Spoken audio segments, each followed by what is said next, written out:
కథలివి. Telangana paper Telangana కోసమే, తెలంగాణ ప్రజల సమస్యల కోసమే పెట్టిన పేపర్ ఇది.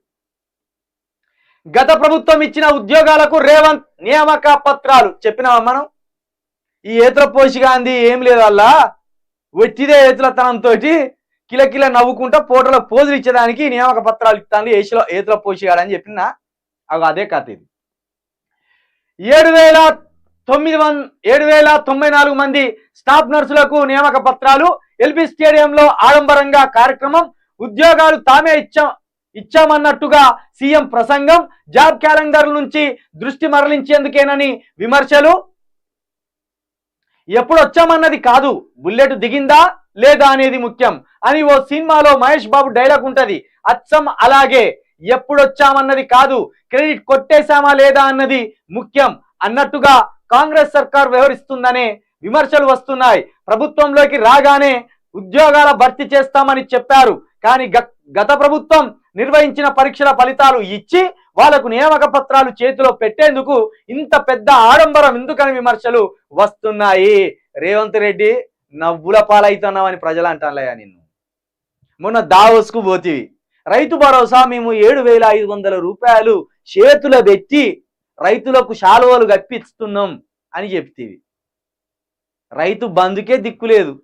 కేసీఆర్ ఇచ్చిన 5,000 ఇవ్వడానికే నానా తంటాలు పడుతున్నారు మీరు. ఆడ ఫెయిల్ అయిపోయినావు, ఆడ సిగ్గు తీసుకున్నావు, నీ భజన పేపర్లతో రాపించుకున్నావు. కానీ తెలంగాణ లాంటి పేపరు కడిగి పారేసింది ఆ రోజు. ఇప్పుడు మళ్ళా అప్పుడు ఎప్పుడో 8 నెలల కింద పెట్టిన కేసీఆర్ పెట్టిన పరీక్షలకు రిజల్ట్స్ ఇచ్చి అవి మేము పెట్టినాం, 7,000 ఉద్యోగాలు మేము ఇచ్చినామని మళ్ళీ ఇదో ఏతుల వేషంగా వచ్చినావు. నవ్వుకుంటానులే జనం. అసలు నువ్వు ముఖ్యమంత్రివా లేకపోతే ఏంది అనేది నవ్వుకుంటాను జనం. అసలు 50 రోజులలో నీ విజన్ ఏందో అర్థం కాలేదు, నీ పోకటేందో అర్థం కాలేదు, అసలు నువ్వు ముఖ్యమంత్రి లాగా ప్రవర్తిస్తానవా అర్థం కాలేదు. అసలు ఏం చేస్తానో ప్రజలకు అర్థమైతలేదు, నీకు అర్థమైతలేదు. ఇప్పటి వరకు నిన్ను అబ్బా సూపర్ ఉన్నది, రేవంత్ రెడ్డి వచ్చి నెల రోజులలోనే తన ముద్ర చూపించింది అన్నది ఒక్క పని లేదయ్యా నీది.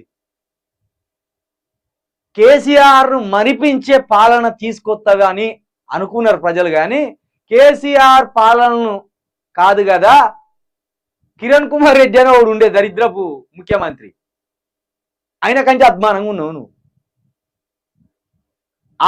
పోయిన ముఖ్యమంత్రి అని ముందుంది మరింత మంచి కాలం అన్నాడు. నిజమే, మనకు 2014లో తెలంగాణ వచ్చింది, మంచి కాలం వచ్చింది. ఆయన మాత్రం పేడు కోమాలకు. ఇక ఈయన పాలన ఆయన కంటే దరిద్రంగా ఉన్నది. నవ్వుతాను ఇంకా, ఎట్లా నవ్వబుద్ధి అవుతుంది మీకు, నాకు అర్థమైతే లేదు. ఇవాళ ఫిబ్రవరి 1 గ్రూప్ 1 జాబ్స్ ఇస్తారా? గతంలోనే జాబ్ క్యాలెండర్ విడుదల మేనిఫెస్టోలోను చెప్పిన